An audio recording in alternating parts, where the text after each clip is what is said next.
नमस्कार। प्रस्तुत है आज का चिंतन। विवाहित जीवन बिताना एक बड़ा उत्तरदायित्व है। इसे उन्हीं को वहन करना चाहिए जो वर वधू अपने को इस योग्य समझते हों तथा साथी पर भार बनने की अपेक्षा उसे ऊंचा उठाने, आगे बढ़ाने, आवश्यक सहयोग सहायता कर सकने में अपने को उपयुक्त समझते हों। जो अपना निज का भार नहीं उठा सकते, उन्हें दूसरे को सुखी समुन्नत बनाने की जिम्मेदारी अपने सिर पर नहीं लेनी चाहिए। दोनों पक्षों पर यह उत्तरदायित्व आता है कि आरंभिक दिनों में ही साथी की योग्यता, समर्थता, प्रतिभा बढ़ाने में योगदान करें। परस्पर घनिष्ठ आत्मीयता संपादित कर लें जो जीवन भर संचित पूंजी की तरह काम देती रहे। विवाह के प्रारंभिक दिनों में तो दोनों पक्ष एक दूसरे से अपरिचित होते हैं, बाद में पहचान आरंभ होती है। इसे सुदृढ़ बनाने के लिए 4 सिद्धांतों का दृढ़तापूर्वक निरंतर प्रयोग करना चाहिए। 1 स्नेह, 2 सहयोग, 3 सम्मान, 4 विश्वास। आत्मीयता को सघन बनाने के ये 4 स्तंभ हैं।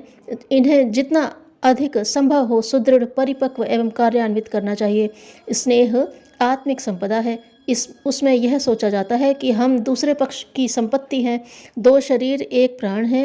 एक दूसरे पर निछावर, द्वैत में अद्वैत। इतनी घनिष्ठ मित्रता कि एक दूसरे की निकटता चाहें और एक दूसरे के लिए क्या कर सकते हैं यह सोचें।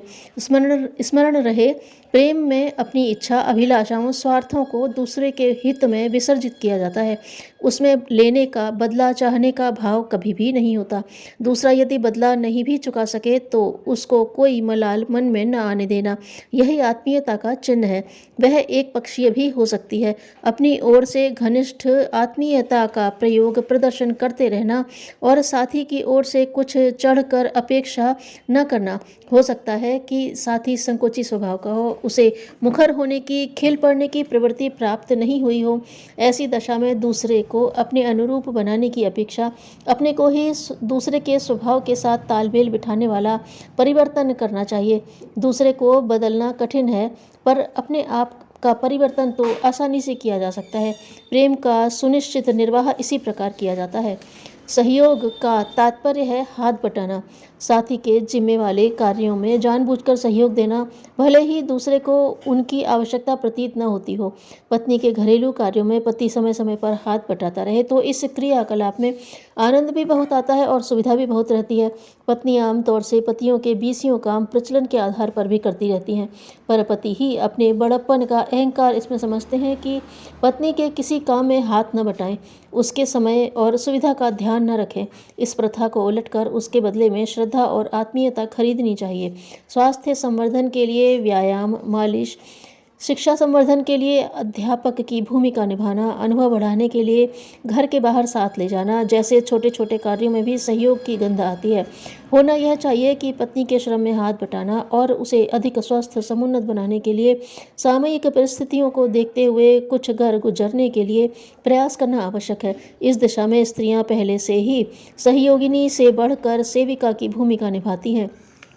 सहयोग के बदले प्रत्यक्ष अप्रत्यक्ष श्रद्धा भी मिलती है और मन जीत लिया जाता है। यह व्यवहार पति पत्नी तक ही सीमित न रहे, वरन समूचे परिवार के साथ परिस्थिति और आवश्यकता के अनुरूप करना चाहिए। आत्मीयता की घनिष्ठता का तीसरा पक्ष है सम्मान। आमतौर से स्त्रियों से अपेक्षा की जाती है कि वे पुरुषों का सम्मान करें, पर पुरुष वैसा करने में अपनी हिठ ही समझते हैं। इस समानता के युग में उस पुरातन परिपाटी को बदलकर दोनों ही पक्षों को एक दूसरे का समुचित सम्मान करना चाहिए। शिष्टाचार से किसी को भी च्युत नहीं होना चाहिए। अपने को छोटा और साथी को बड़ा मानकर चला जाए। आते जाते समय प्रसन्नता, सांत्वना जैसी मुद्राएं बनती रहें तो बाह्य व्यवहार से भी यह प्रकट होता रहता है कि साथियों के बीच स्नेह की, सम्मान की समुचित भावना है। रूखा स्वभाव रखना अथवा उपेक्षा बरतना, अहंकार दिखाना सम्मान के प्रकटीकरण में बाधक होता है। आत्मीयता के प्रकटीकरण में सम्मान, शिष्टता को कार्यान्वित करते रहना भी आवश्यक मानकर चलना चाहिए। चौथा आधार है विश्वास। एक दूसरे पर परिपूर्ण विश्वास किया जाए। किसी प्रकार का छल करने की आवश्यकता न की जाए। कहीं कुछ ऐसा होता भी हो तो उसे भुला देना चाहिए और अपनी कल्पना की त्रुटि माननी चाहिए।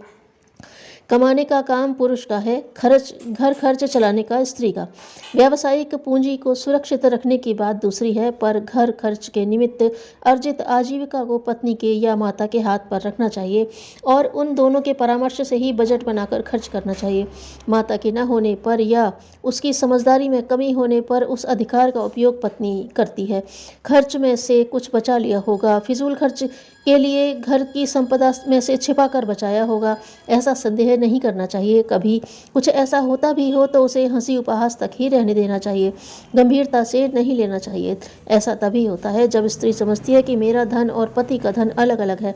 जब पूरी संपदा पर अधिकार का भाव बन चले तो चोरी करने जैसे प्रसंग का आरंभ ही नहीं होता। विवाह संस्कार के समय में एक प्रायश्चित होम भी होता है, जिसका तात्पर्य है कि विवाह से पूर्व यदि किसी से संपर्क बनाया है तो उस घटना को विवाह के समय सदा के लिए भुलाकर सदा के लिए प्रायश्चित हुआ समझना चाहिए। विवाह से पूर्व की घटनाओं को लेकर जीवन भर उलाहना देते रहना व्यर्थ है। वस्तुतः विवाह के बाद ही एक दूसरे से परिचित होते हैं और वफादार बनते हैं। मनुष्य का स्वभाव परिवर्तनशील है। जो कभी गलत राह पर चला गया है वह समझदारी जिम्मेदारी आने पर अपनी राह को सुधार भी सकता है। सामान्यतया मेले ठेले हाट बाजार सभा सम्मेलन विवाह शादी आदि आयोजनों में कई नर नारी मिलजुल कर जाते हैं तो उसमें अविश्वास को आने नहीं देना चाहिए। महिलाएं काम धंधे के लिए सौदा सामान खरीदने के लिए बाहर जाती हैं तो उनके साहस को सराहना चाहिए। इन अवसरों का उपयोग वे दुष्चरित्रता के लिए करेंगी, ऐसा संदेह नहीं उपजना चाहिए। विश्वास से विश्वास बढ़ता है और संदेह से संदेह। पर्दे की प्रथा अनुचित है। जब पुरुष स्त्रियों के बीच बिना घूंघट के आ जा सकते हैं तो स्त्रियों को ही किस लिए अप्रामाणिक माना जाए। वे भी पुरुषों की ही तरह निर्भीक साहसी सदाचारी क्यों न समझी जाए। मिलजुल कर कार्य करने का अभ्यास घर में भी रहना चाहिए और दुकान व्यवसाय में भी। किसान मजदूर अपनी स्त्रियों समेत काम निपटाते हैं, फिर व्यापार व्यवसाय में वैसा ही प्रयोग क्यों नहीं किया जा सकता। इससे पुरुषों की भांति नारी स्वावलंबी अनुभवी बनती है और समय पड़ने पर उस कर्म को बिना पुरुष की सहायता के भी चलाती रह सकती हैं। दो भाई भाई अथवा भाई बहन किन्हीं कार्यों को मिलजुल कर सकते हैं तो पति पत्नी के बीच भी ऐसी ही सहकारिता विश्वसनीयता क्यों नहीं होनी चाहिए। हमें अपने घरों की महिलाओं को ऐसा ही निर्भीक कर्मठ और स्वावलंबी बनाना चाहिए। कुदृष्टि से न उन्हें देखना चाहिए और न देखने देना चाहिए। दुष्टों को उसकी दुष्टता का दंड मिले ताकि वे भविष्य में वैसा दुष्कर्म करने का साहस न करें। धन्यवाद।